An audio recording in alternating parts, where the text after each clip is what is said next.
माँ Lakshmi recording studio Baheri.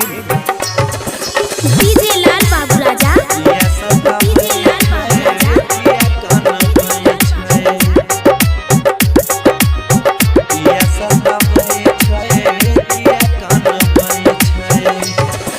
हे चंदा इतने बता हे चंदा इतने बता किया सताबै छै किया कानबै छै जब दिल तोड़ के गेलै छोड़ के गेलै फेरू किया पगली याद आबै छै ए चंदा इतने बता ए चंदा इतने बता किया सताबै छै किया कानबै छै। Music director, music director.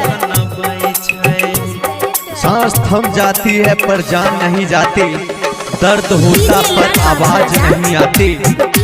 अजीब लोग है इस जमाने में दोस्त, कोई भूल नहीं पाता और किसी की याद नहीं आती। प्यार के सपना झूठे हमारा दखल कई रे, दूसरा के संगे घर अपन बसल कई रे।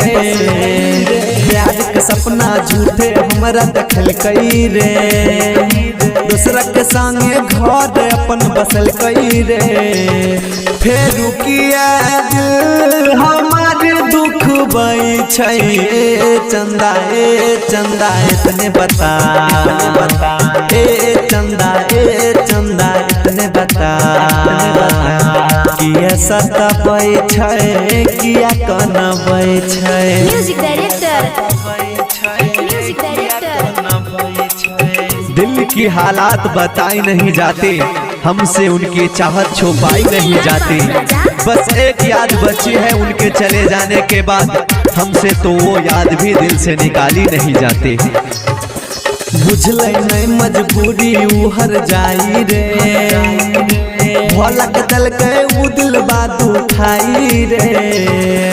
बुझलै नहीं मजबूरी उ हर जाई रे, सफल जीत के दल के दिल बात उठाई रे।